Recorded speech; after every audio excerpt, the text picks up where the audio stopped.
Hello, welcome back to SJ Cartier Limited Convos. And today, I've just come back from Jummah, as you see.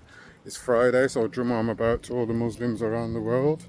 And as I said, I'll take a different route. So it's sunnah for Muslim brothers to take one route to the masjid and take another route back. So I'm actually taking a different route today. As I'm taking a different route, I thought I'd do my video on my little route out there today. Today I'm talking about what I saw on the news though before I went to Jummah. The MPs are trying to put a vote together whether assisted dying should be legalised. Say that again. So they are putting a vote together to decide whether it will be legal to allow someone to assist someone to take their life. So not only have we tried to play God with AI now, they are also trying to play God with our actual lives. This is crazy. And as I've just come from the masjid, I think it's quite the right topic, because how are we trying to play God? How are we deciding that today we're going to allow anyone to decide for someone else whether they're capable or incapable of deciding for themselves that they can take their own life? Now, there's a few features to this that are quite concerning. Not only are you allowing legalised murder, so murder is a crime, yes, but this is a legalised way to kill people. So maybe when we see a celebrity who has took their life, it may not be that they took their life, it may be that they're going under a condition and one of their close family members assisted them to take their life. Not sure I'm too happy with that. How about you? Just as a little thought plan for the future. Not only that are they saying that, they're also saying now that if someone is terminally ill, they can tell someone, whether they're family member, close friend or relative, that they can help them take their life because they are going through so much pain. The flip side to that is, for me, luckily for me, I haven't actually got no one close to me that's actually going through any serious illnesses, yeah? But I do have people that are close to me that we do have to care for and do have to look after. So I understand if they are going through pain. Like right now, I'm having to try get at my stepmother, my mother, closer to me, because where she lives at the moment to where we live in Wiltshire, it's a train drive, and because we don't drive at the moment and trains get cancelled, Great Western Railway is always cancelling trains are delayed. We need her closer because it's unable to get to her on time, especially when the ambulance take over an hour. So for me, I understand when you have an elderly person that is going through pain, they're asking for your help, and there's not much you can do, or there's nothing you can do. It kind of does take a toll on your heart because you're trying your most to do something, but you're unable to. So I understand that point from the person's point, but also I have to understand from the person who's going through the pain. They have been given this trials and challenges by God. God would not have given them these trials and challenges if they were not strong enough to maintain, handle these issues. These issues also are an opportunity for someone that had taken care of you for the whole of their life, for you now to return the favour and take care of them. Why are we being taken care of when we was pooing and weeing up the place, screaming up the place? We're taking care of them. They're taking care of us, sorry. Now they've got old and they're going through pains, whatever that pain may be. And when I say whatever that pain, we can talk the most extremist. They're unable to move, they're unable to talk. But you can respond, they can look at you, you can tell by their facial features, they probably, whatever it is, they're able to respond. I'm going to take a seat over here.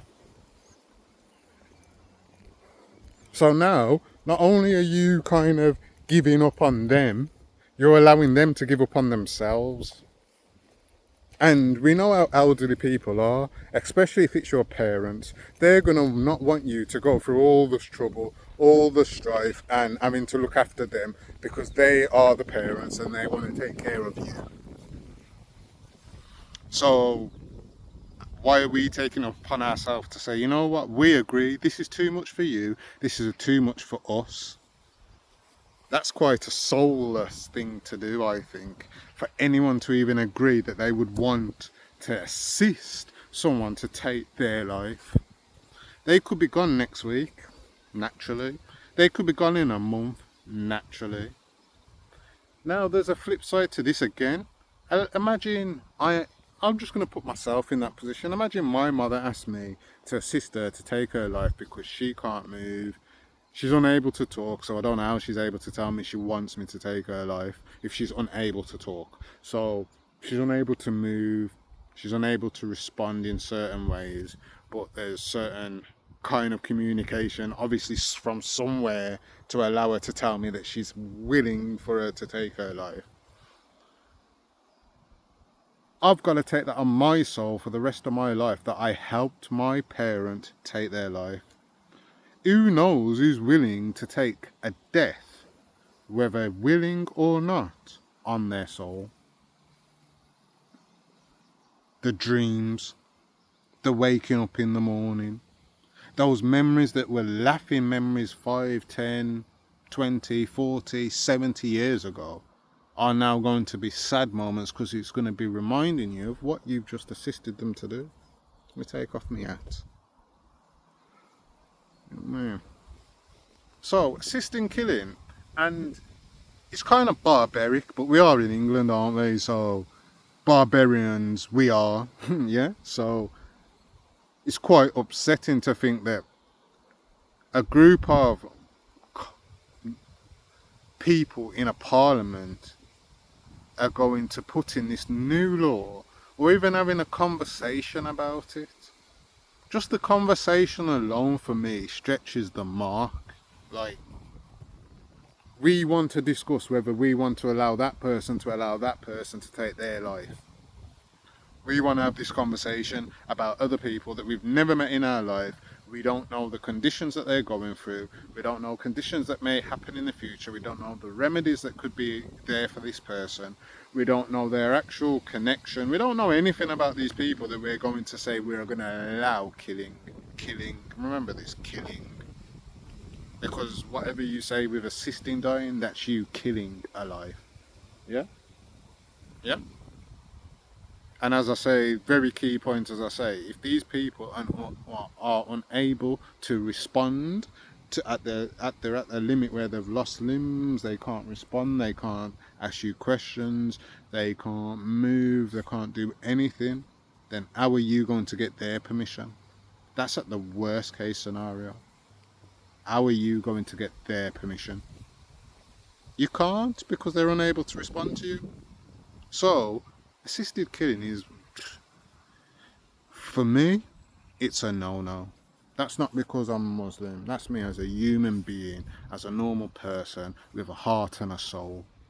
That's me also looking at it, as I say, as people looking to not take take responsibility of looking after and catering for someone that is elderly, whether their family, their mother, their father, their brothers, their sisters, their close relatives. They're not willing to. They're not willing to because they'd rather go to work than do day-to-day care. That's also the option that people are trying to say. And I don't know if it's me, I don't know if it's my culture, but I think that's more of an English white culture that they want to do that. And I'm not going to go into it too much, but I'm going to keep it real. I would never want to put my parents into any kind of care home, because I've seen how care homes act. I see how people treat elderly that they have no care for, or don't know from Adam. They could even know them, they could know their daughter, could know their family. They don't care, and they're mistreating them. That's a care home. And yes, there's a lot of black, there's a lot of Asian, there's a lot of whites in these care homes. But I find a lot of Asians, they have their mothers in their house till they die. They have their mothers. If they are so unwell, they will move into their house, yeah? Or they will move them into their house because they are married now and they have their own house. In black cultures, a lot of the nans stay in their house till they die. There's enough family members around to keep popping in.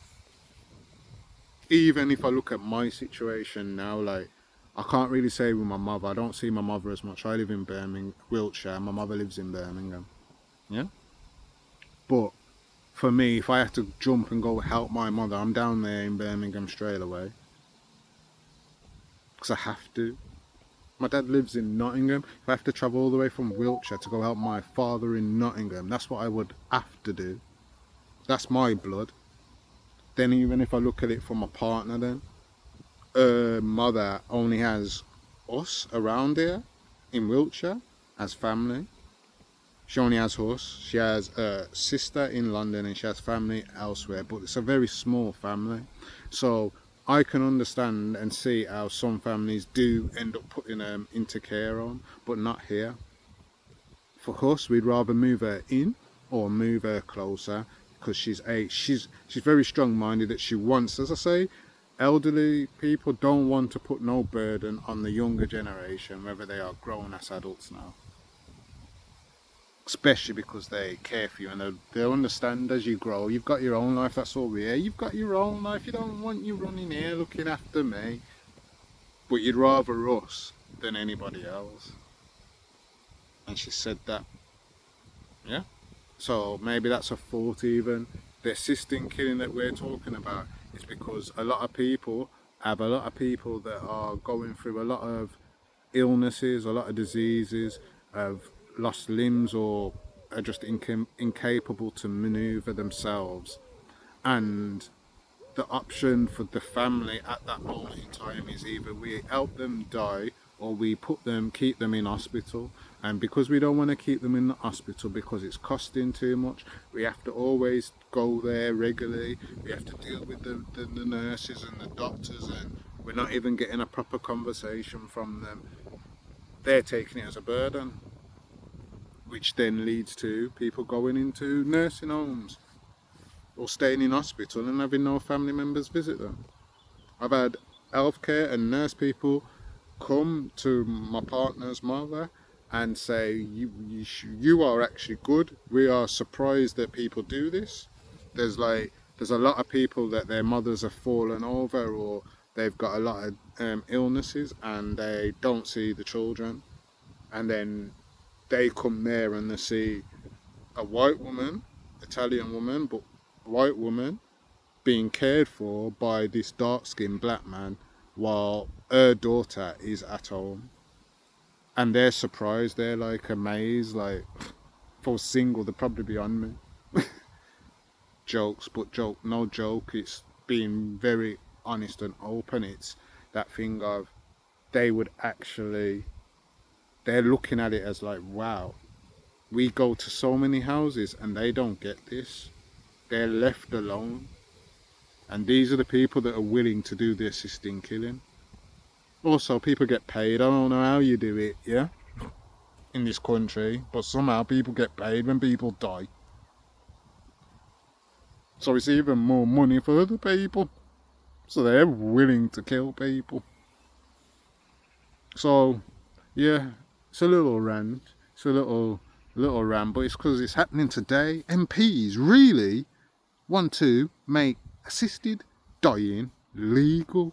They want to make killing another person legal. They want to make killing your family member, someone you care for and love, legal.